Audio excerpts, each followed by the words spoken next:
حضرت مریم وہ پاکباز اور پاکیزہ عورت ہیں جن کے نام پر قرآن مجید میں ایک پوری سورت اتار دی گئی، اور قرآن پاک آپ کی پیدائش، پرورش، کفالت اور آپ کے ہاں حضرت عیسیٰ کی پیدائش کے واقعات کو کھول کھول کر بیان کرتا ہے تاکہ لوگ اللہ تبارک و تعالیٰ کی محبوب بندی کے بارے میں کوئی شک و شبہ نہ رکھیں۔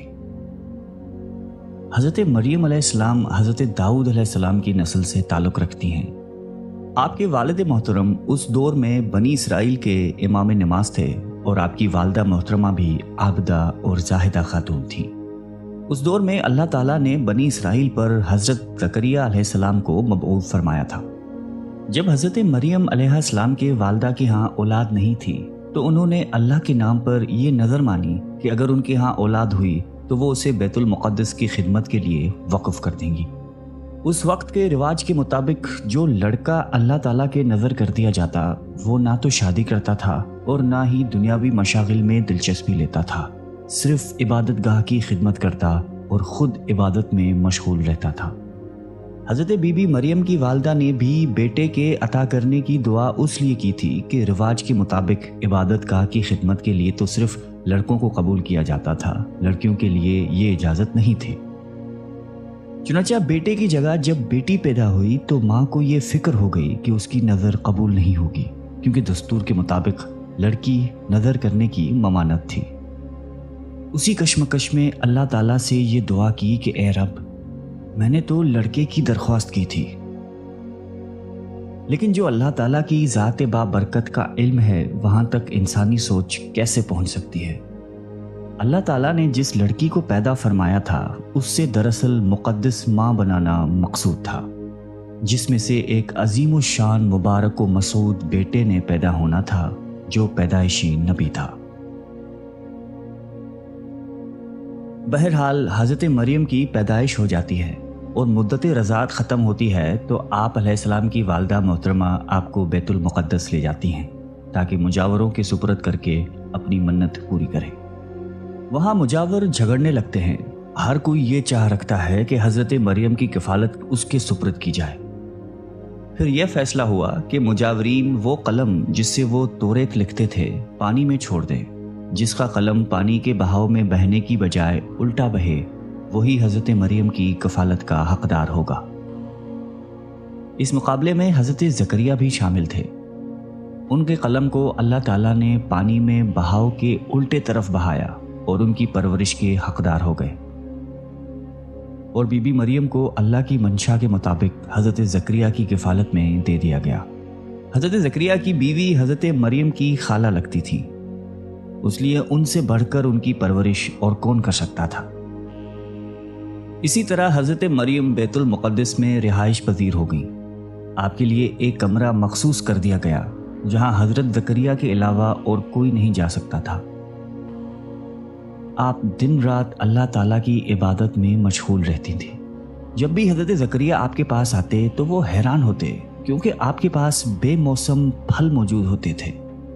گرمیوں کے پھل سردیوں کے موسم میں اور سردیوں کے پھل گرمیوں کے موسم میں آپ کے حجرے میں موجود ہوتے تھے۔ حضرت زکریا کی حیرت بجا تھی، تبھی حضرت مریم سے پوچھا کہ یہ پھل کہاں سے آتے ہیں، کون دے کر جاتا ہے آپ کو؟ حضرت مریم پرسکون ہو کر فرماتی ہیں کہ اللہ کے پاس سے۔ تبھی حضرت زکریا نے اللہ تبارک و تعالیٰ سے وارث کے لیے دعا فرمائی۔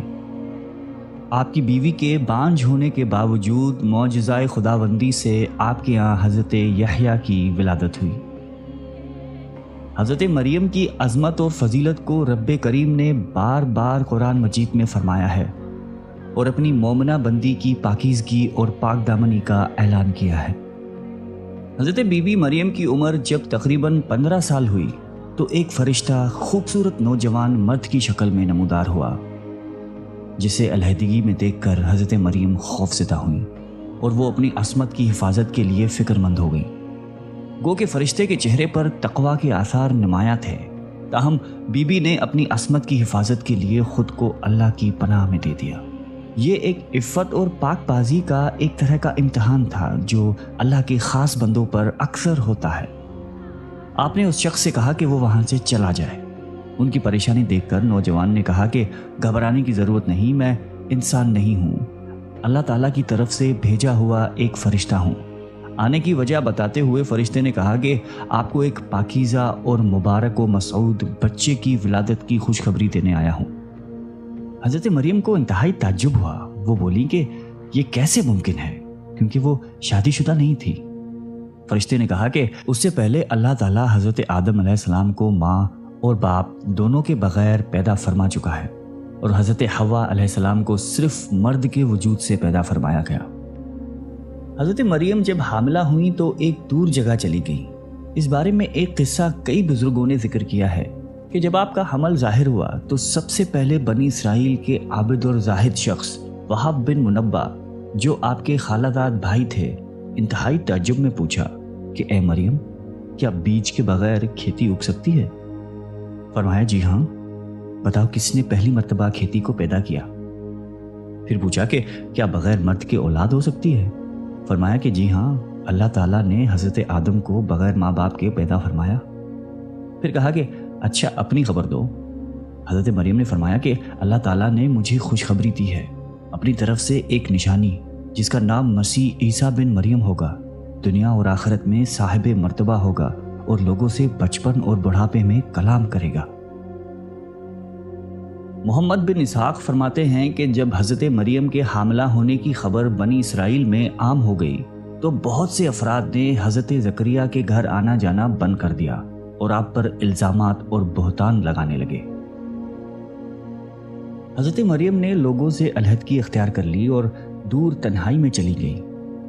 جب حمل کا درد شروع ہوا تو آپ نے ایک درخت کا سہارا لیا اور ان کے نیچے بیٹھ گئی۔ درد سے بے چین اور بدنامی کا خیال، آخر گھبرا کر کہنے لگی کہ کاش میں پہلے ہی مر گئی ہوتی اور بھولی بسری ہو گئی ہوتی۔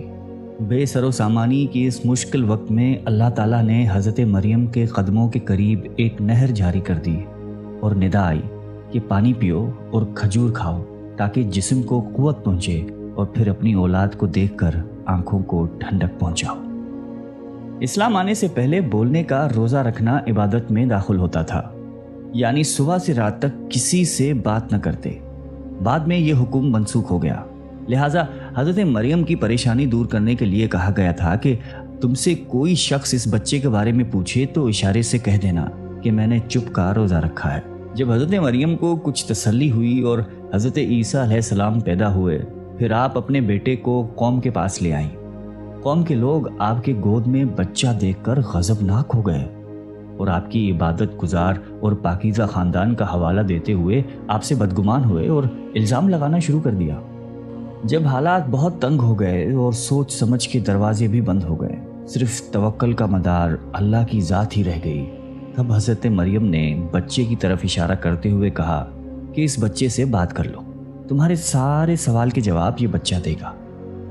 سرکش لوگوں نے کہا کہ بھلا یہ دودھ پیتا بچہ ہمارے سوالوں کے جواب کیسے دے گا؟ ہم کیوں کریں اس سے گفتگو؟ قوم کا یہ کلام سن کر حضرت عیسیٰ نے تقریر شروع کر دی، جس کا ذکر اللہ تعالیٰ نے قرآن مجید میں یوں فرمایا ہے، اور جب بچے نے فرمایا کہ میں ہوں اللہ کا بندہ، اس نے مجھے کتاب دی اور مجھے نبی کیا، اس نے مجھے مبارک کیا، میں کہیں ہوں، مجھے نماز و تقوی کی تاکید فرمائی، جب تک میں جیوں اپنی ماں سے اچھا سلوک کرنے والا، اور مجھے زبردست بدبخت نہیں بنایا، اور سلامتی ہے مجھ پر جس دن میں پیدا ہوا اور جس دن میں مروں اور جس دن زندہ اٹھایا جاؤں گا۔ حضرت عیسیٰ علیہ السلام کی زندگی کے متعلق اسرائیلی روایات میں بے شمار واقعات موجود ہیں۔ ان میں سے ایک انجیل میں ہے جو حضرت وہب بن منبع سے مقتول ہے۔ حضرت عیسیٰ کی ولادت کے شب فارس کے بادشاہ نے آسمان پر ایک نیک ستارہ روشن دیکھا۔ نجومیوں سے دریافت کیا تو بتایا گیا کہ اس ستارے کا طلوع کسی عظیم الشان ہستی کی پیدائش کی خبر دیتا ہے جو ملک شام میں پیدا ہوئی ہے۔ بادشاہ نے خوشبوؤں کے عمدہ تحفے دے کر ایک وفد کو ملک شام روانہ کیا۔ ملک شام پہنچ کر وفد نے یہودیوں کے بادشاہ سے تمام حالات دریافت کرنا چاہے۔ وفد کے زبانی واقعہ سن کر بادشاہ گھبرایا اور پھر وفد کو اجازت دے دی کہ وہ بچے کے متعلق معلومات حاصل کر لیں۔ بارسیوں کے اس وفد نے بیت المقدس پہنچ کر حضرت عیسیٰ کو دیکھا، رو سجدہ تعظیم کیا اور چند روز وہاں قیام کیا۔